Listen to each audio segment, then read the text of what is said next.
Hello and welcome to the My Wool Mitten podcast. My name is Carrie and I'm coming to you from the middle of the Mitten, Michigan's Lower Peninsula, where I live on a small farm and raise a small flock of sheep, mostly for their wool, for their pasture management, and because I just enjoy them. If you're new here, welcome. You're very welcome here. If you're a returning visitor, I'm so glad to see you back again. I hope you enjoy this beautiful sunrise and come along today to visit with me. Welcome.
Excuse me, I'm trying to take your picture.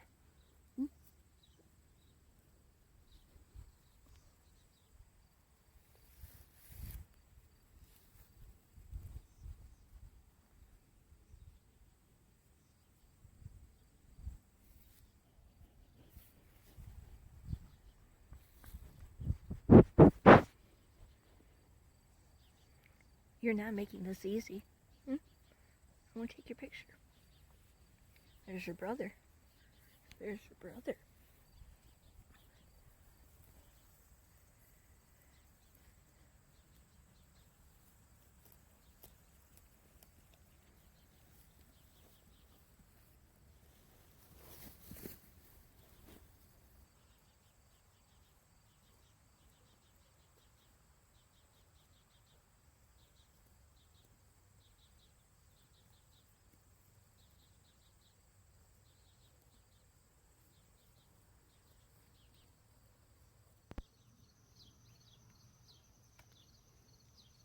Good morning, my friends.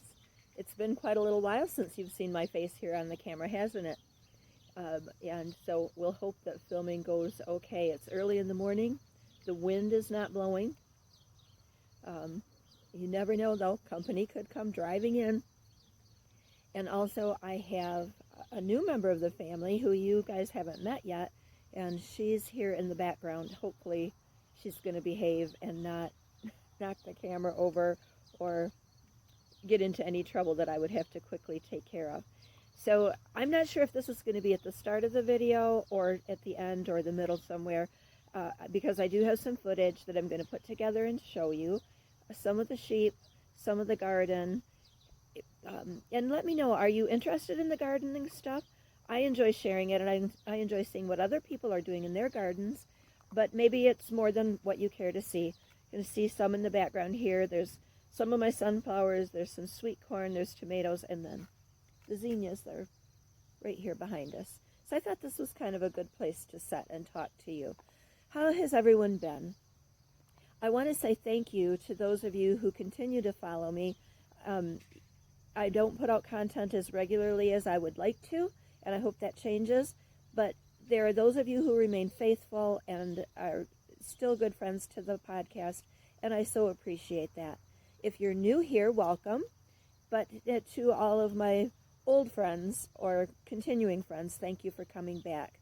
I'm still not on Instagram, and I keep going back and forth.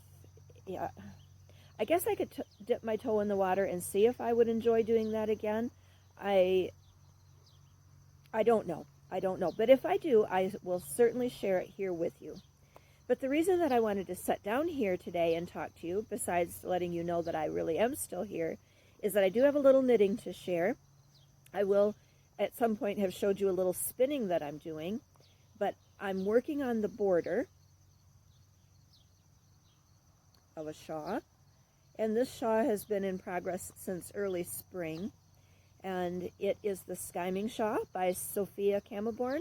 Hope I'm pronouncing the name of the pattern correctly. And I've had the pattern for quite a while, but I decided to knit it. I follow a blog, Countryside Knitting, which is Marete, and I can't remember her fellow podcaster's name, and I apologize for that. But Marete was having a knit-along in English and of Camelbornia patterns. And I had wanted to do this one for a while.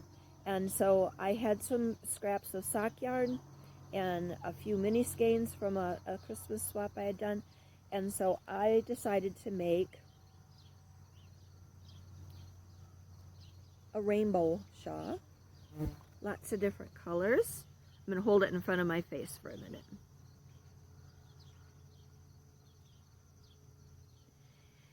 And then I was trying to decide, the white yarn that's the main color throughout is our own farm yarn, Corriedale. And I was going to just do like an I-cord edging, but then I thought, well, the first time that I make this pattern, I'll go right with the pattern and do Sofia's border. And I'm so glad that I did decide to do that, because it's really lovely. And this is intended as a gift when I get it done. Of course, it'll need some blocking. But that's just about the only knitting that I've been doing. I have been doing a little bit of spinning with the Shetland. I have yarn on the go for another pair of socks. If you remember our hand-spun, hand-knit sock project, I'd like to continue with that. I may not get the 6 pairs made that I had hoped. I have taken a part-time job. I can't remember if I mentioned that. Just 2 days a week. But, you know, being away from your own farm, sometimes I think I sit around every day and don't do a whole lot, but I guess I do because I'm getting behind in work. So this isn't going to be very long, just to say hello. I hope that you're doing well. I hope to be back with a regular episode before too long. I say that every time probably. But yes, I do have a new addition to the family. Her name is Bailey. She's a shelter dog. We nearly always get shelter dogs, and it's been years since I've had a dog. But I won't say a lot right now except to say what a wonderful addition to my little household she has been. And if you are looking to add a pet to your family, please, please, please consider going to the shelter. So that's about it. I do have a sweater on this morning. It was about 55 degrees. Oh, and I wanted to say, now this is a store-bought sweater. I think I've showed it on the podcast before. I've had it for many, many years. And I've always wanted to make one similar. Well, Melissa from Knitting the Stash, if you don't follow her, go and check her out. She started a new class of cloning or reconstructing a sweater that you already own and making a new one. And I've always wanted to make this over in wool. And I've resisted making a fingering weight sweater for a long time because I'm a fairly big woman, and that would be a lot of stitches and a lot of knitting. I can do seaming, but I don't like to. But in this case, I might. So I'm taking her course. I think she holds them on Teachable. And so I'm kind of excited to think about maybe reconstructing this cardigan and doing it in our fingering weight wool. Maybe a gray, or maybe this same cream color that I have. Bailey, come. You be a good girl. So that's something kind of fun and interesting that I'm doing. You know, you just feel like you have to take some lessons every now and then to keep your brain working. I've done a couple of workshops on pasture management and fencing, so continuing making improvements here on the farm, hopefully. So yeah, that's about the only other thing that is new here in my world. I've got one more Shetland ewe to pick up, one more Shetland sheep, and then I think my flock will be complete for the time being. And so I'll certainly share pictures of her when she arrives. I'm due to pick her up on Tuesday, so I'll let you know how that goes. We did finally get a little rain after the last episode I recorded. Not enough to save the hay field, but it did bring the pastures back on a little bit, so that was a welcome relief. So I will close out this section and say goodbye. And it's been about a month since the last episode, and probably I'll do another update in September then to let you know how things are going. There, I had to pause for a minute and get the puppy settled, and I think things will be okay for another few minutes. So I just wanted to say thank you again for being here and for visiting with me this morning. I hope you enjoyed having a little time here sitting in front of the flower bed and the tomatoes. And let me know if you're gardening and what you're working on in your garden or your yard right now, or on your patio, or however you might garden, big or small. I've got new glasses helping me see. There was quite a change from my last prescription. And do you watch Paige the Framer? I love Paige. Hi, Paige. And in her last podcast, she had new glasses as well. And I'm kind of having the same issues. Like, I can see so much better with them, but just adjusting. And so, yeah, that's a little bit of a change. But check out Paige's videos if you don't already. You probably do. She's got a large following. What else?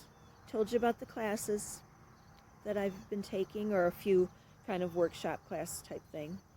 And the sheep, the pastures, the farm. I guess that's it. So I'm going to go do a few more sections of edging on my lovely shawl. And thank you to Marete for the inspiration with her podcast, to Sofia for the pattern, and to another podcaster who I've mentioned before and who I follow, Britt Arnild, for the rainbow knitting inspiration. And I meant to say, too, that on a recent episode of Countryside Knitting, all three women were together and speaking, and although it wasn't in English, so I didn't understand it, it didn't matter. It was kind of a universal understanding of women and crafting and sharing, gardening, walking. And so to see the three of them there together, three women who I've followed online for quite a long time and who I admire and who have kind of come together in this shawl, it was a treat. And I thank all three of you wonderful ladies for sharing that, wonderful women. So go check out that podcast as well. And of course, Sofia has a podcast, and Britt Arnild has a podcast. And I will list them all below when I put the show notes in. Okay, really, I'm going now. Love to you all. Thank you for coming back.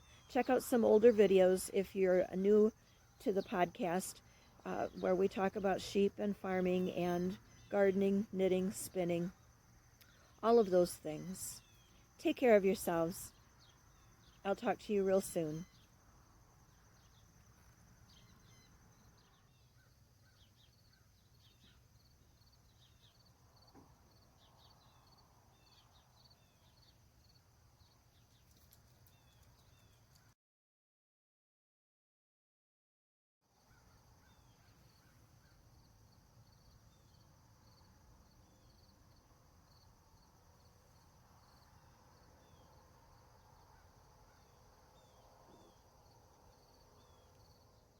Before we finish with the unloading of this hay wagon, the little bit of second cutting that we got this year, I thought I'd talk to you a minute about this hay wagon. It's funny the kind of attachments you can get to things, isn't it? This hay wagon has a little bit of a story. It is, a hay wagon that my husband had for a while. And these old wooden hay wagons, they take some maintenance, and they get beat up over the years, and boards rot away, and etc. So that had happened to this one, but it's a nice size hay wagon, and the running gear was really good. The tires were still good. and so it just needed to be rebuilt. Well, those of you who have followed me for a while know that my husband was ill for a very long time, and 2 years ago he passed away, and he was in a wheelchair for quite a long time. But this wagon, I just thought it would be kind of a neat thing to, I got the idea of rebuilding the wagon with my husband and the grandsons while he was still able to do that. He couldn't do the physical work, but he could do the measuring, and he could talk the boys through the way of putting it together. And we had a big ash tree come down in the woods. Of course, we have the emerald ash borer here in Michigan. But we did have a big tree come down that was actually in pretty good shape. And so my husband measured. We have a good friend who helped us take that tree, that downed tree, out of the woods. And my grandsons and I went and helped him with the chains and helped him get it hooked up. He pulled it out of the woods. And then we had another neighbor who is a good friend for many, many years and who has also since passed away. But he had a portable sawmill. So the tree came out of our woods. It went to the neighbor's sawmill, portable sawmill, where they milled it, and the grandsons and I loaded it, and we brought it to the barn according to the specifications that my husband had given us. And then my husband started to get worse, and we never got the build completed before he passed away. And so the lumber had sat in the barn, the running gear sat in the barn, and here in this last year, we started to work together with another neighbor who grew up in the area, who used to help my husband, and the neighbor with the sawmill helped both of them bale hay and worked with them. And this year, when I needed someone to come in and put up hay with me on shares, the other neighbor and his son and some old equipment stepped in, and we are putting the hay up on shares. They only had one hay wagon, and they're very handy guys, and I said to them, I've got the running gear and I've got the lumber to put this together. And he said, boy, I bet that cost you a pretty penny. And I told him the story, and anyway, long story short, he and his son put the wagon together for me, and of course then they could have the use of it all that they wanted. And so that's what we did. And so we didn't end up getting much hay this year. It didn't get a big workout, but it did get put together. And so this old wagon has seen a lot of hay baling over the years with a beautiful tree from our woods. And now hopefully it will be used for many more years. We've got to put some used motor oil or some linseed oil on it, give it a little treatment. But so that's the story of this hay wagon. And it's kind of a sentimental thing, but I thought I would share that with you. And the few bales of second cutting that we got, but we're grateful for every bit. So anyway, do you have pieces of equipment around your farm that you have those sentimental attachments to? I'm sure that you do. Or maybe it's something that you use in your garden or even around your house that just have a special meaning to you.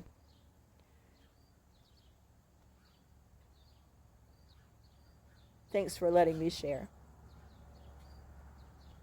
And so as not to let anything go to waste, there's even a piece of the slab wood, the end cut, on the rack on the back of the hay wagon. And, excuse me, still on the watch for the Brad's Atomic Grape to be ripe. I'll probably give in to my impatience and pick one before it's quite ripe. These up here are moving into color as well. Maybe you can kind of see the cool neon and fluorescent greens and orange and red that's coming. Truly a 70s color tomato. Can't wait to try it. I've probably said that about a dozen times already.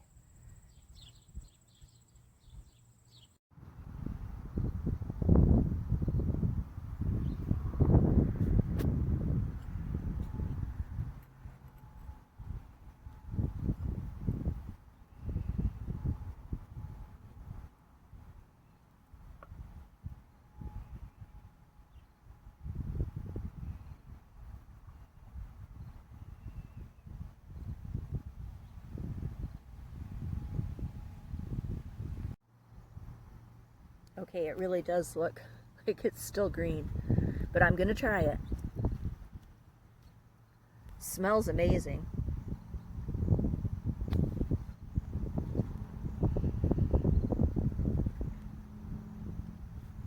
These are some basil leaves.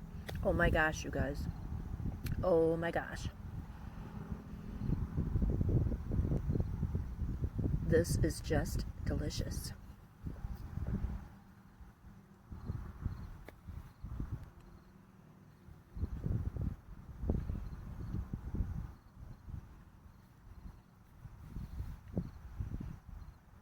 Not to use an overused term, but I guess I am going to. Very complex tomato flavor, and yet pure tomato at the same time.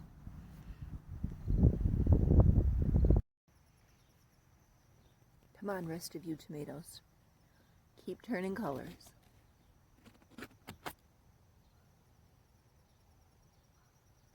Again, that's Brad's Atomic Grape.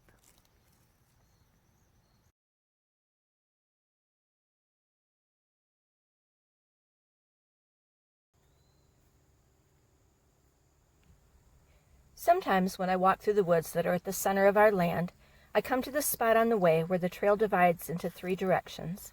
And often I think of that as an example of life. Which direction do we go? Do we go back to the past? Do we stand still where we're at? Or do we step out and move ahead? And I guess that depends on where we're at in our life. But sometimes it's always a dilemma. I know it probably seems frivolous. It's difficult sometimes for me to make the decision to record a podcast and to talk about things as if life is normal everywhere in the world, to talk about daily routines when so many people around the world don't have a daily routine anymore.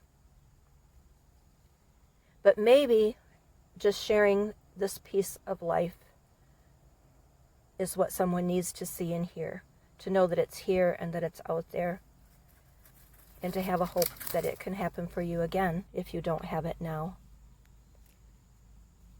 I don't know what all I can do except to share some kindness, to smile and say hello to the cashier at the store, to let someone go ahead of me in the checkout line, even if I'm in a hurry.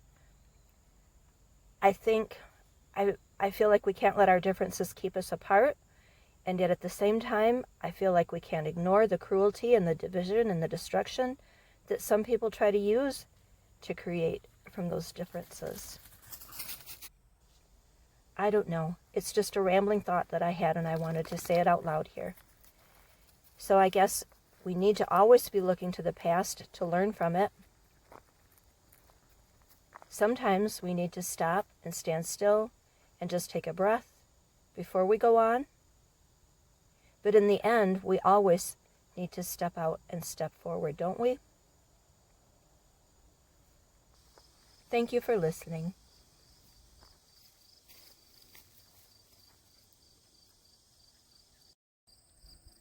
I told you earlier the sentimental story about a hay rack and a rebuilt hay wagon. Next time I'll tell you the story of this hay wagon. It's kind of a funny story, and I think you'll enjoy it. But we'll save that till next time.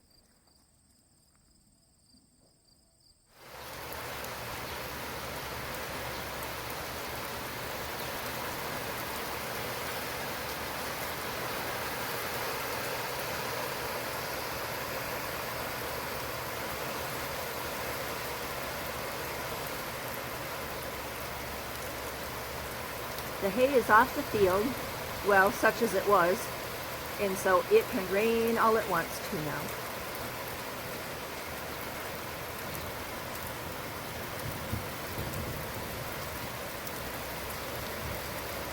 Even some thunder.